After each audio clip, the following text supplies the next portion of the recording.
RedFin Now shutting its doors. RedFin as a company laying off 862 employees, another round of layoffs since the layoffs they did in June. What does this mean for the housing market? What does this mean for buyers and sellers? In this video, those are the things I'm going to discuss.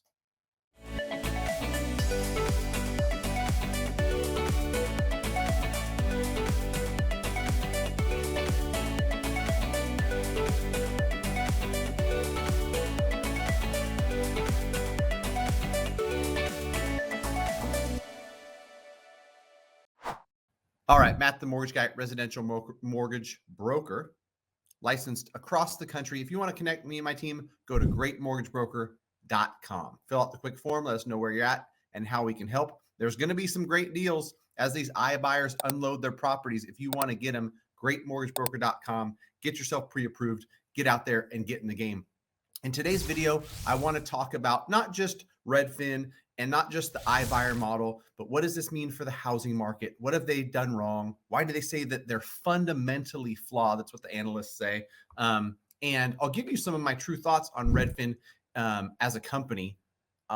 Towards the end of the video, I'll talk about some ways to get some sweet deals, because I think between desperate builders and desperate iBuyers who are holding on to but want to unload inventory very fast, there's going to be deals to be had across the market. So first and foremost, I want to share some data, and I got to shout out my buddy Ryan Lundquist, SacramentoAppraisalBlog.com in Sacramento, and I'll share the graphic.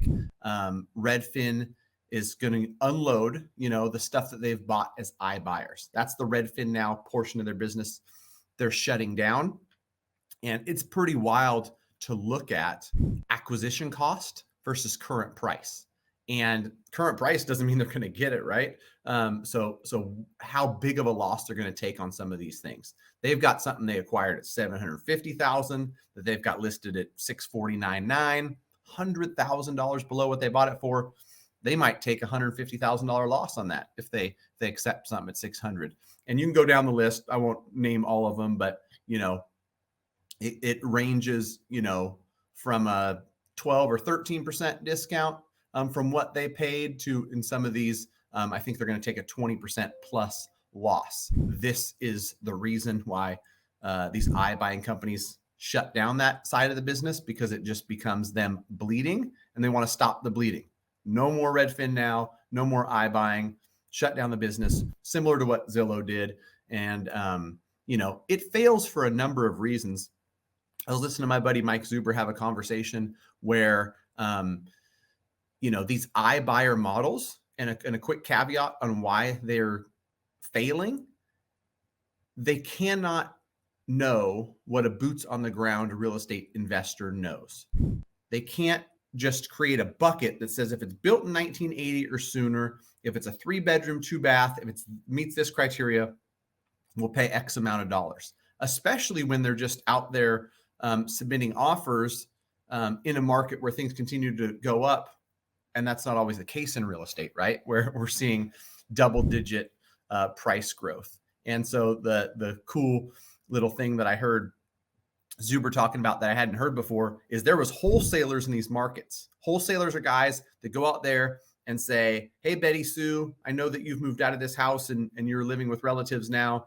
Let me give you $290,000. And they work out a deal, and then they resell that house. They were doing that, and they were specifically targeting the stuff that fit in the bucket of the iBuyer. They'd negotiate with Betty Sue for $290,000. The iBuyer's paying retail, or in some cases, like above retail. And that's part of the flaw with iBuying too, is if, the market says this thing's worth $330,000, don't go out and pay $340,000 for it. Go try to buy some for $300,000. That's what I would do if I was an iBuyer. Anyhow, these wholesalers were making money hand over fist by getting it well below market value and then selling it above to iBuyers that were silly enough to just buy it above market value. That model's gone, and I think that 200 and something of Redfin's employees were being laid off from that specific Redfin Now division. As a whole, Redfin also owns Bay Equity, which is a mortgage lender. Some of those employees got laid off. This 862 number represents something like 13% of their total workforce. And they've done layoffs back in June. Analysts are saying they've got a flawed business model. And for those of you that don't know Redfin's model, it's like kind of like a flat fee discount real estate brokerage. I've talked in past videos about the value of a great real estate agent, how a great real estate agent, whether you're on the buy side or the list side, can save you or earn you tens of thousands of dollars. Their local knowledge, their local expertise, all the things that great real estate agents do and how they add value.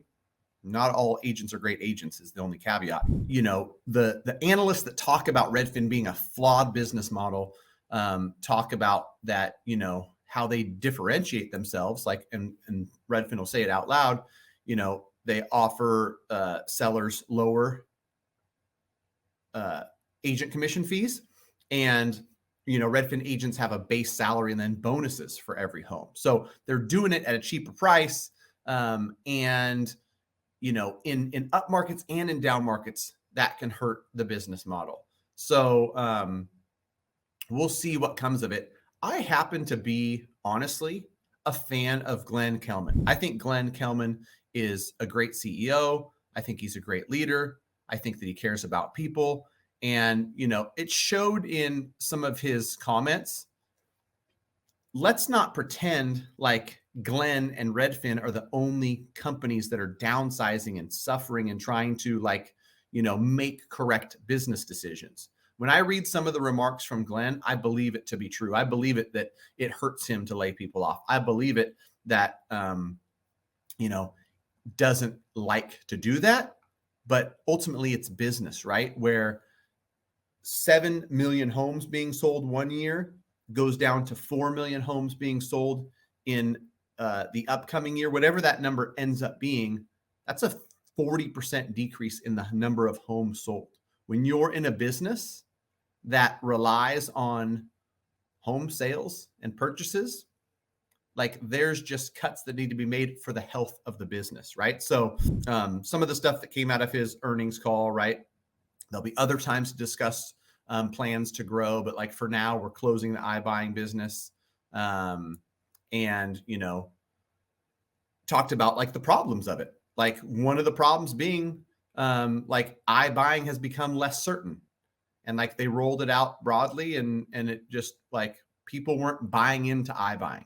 And I think that Open Door and some others have tried to like go out there and spend capital and buy a bunch of stuff and probably overpay for stuff just to prove the model and just to show people like, hey, this is the way you might want to do it. When they went out to execute that, that's not how it worked though.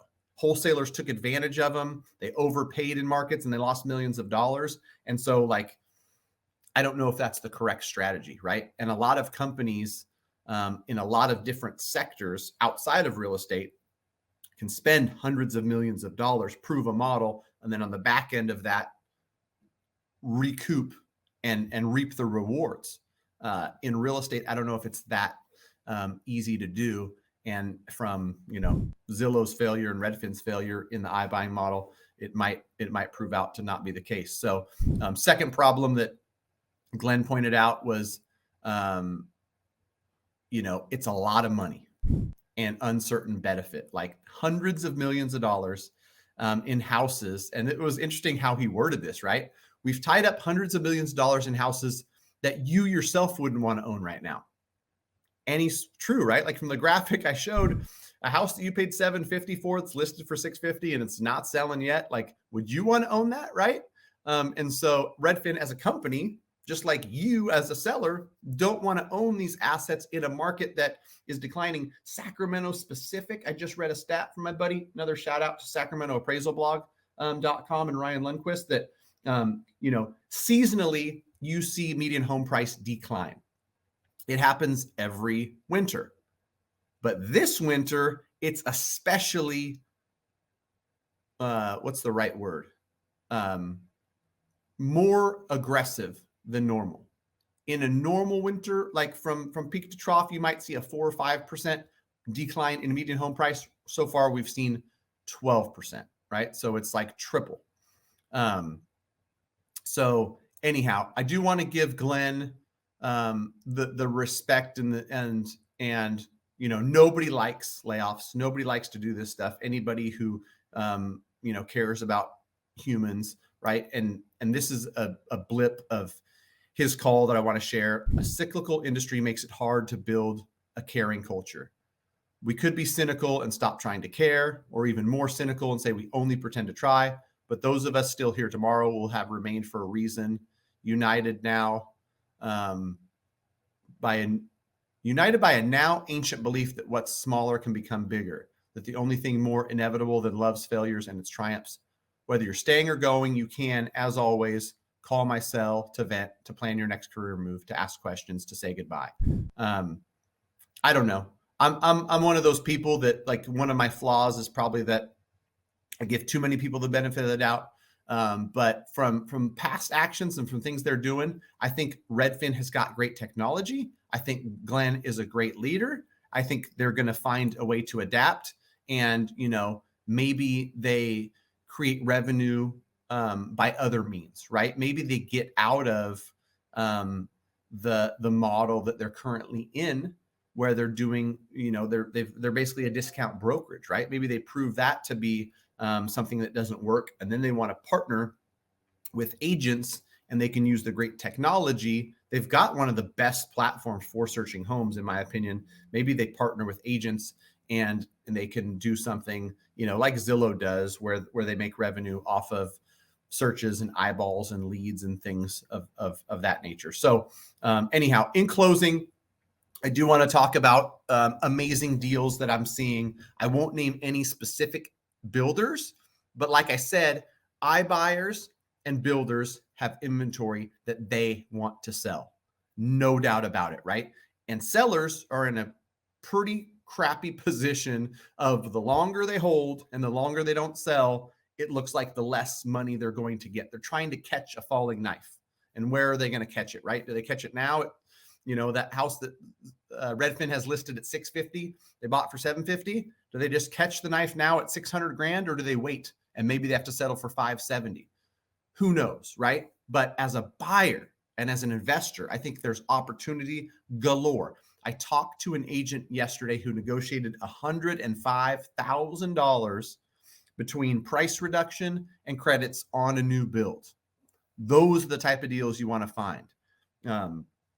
I also know that Open Door, who's got some inventory they want to unload, and Redfin, who we see is out of the iBuying model, they're not going to want to hold on to this stuff forever, right? They want that capital back, even if it's taking a loss on that specific property. Get with a great agent who can connect you to great deals and can negotiate those great deals on your behalf.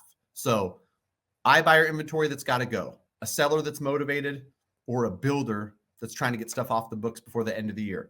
Go to homeandmoney.com/Matt. They'll connect you with a great agent all across the country. And again, if you want to connect with me and my team, greatmortgagebroker.com. Get yourself pre-approved so you can submit those offers. Best of luck to you out there. And until next time, we gonna see.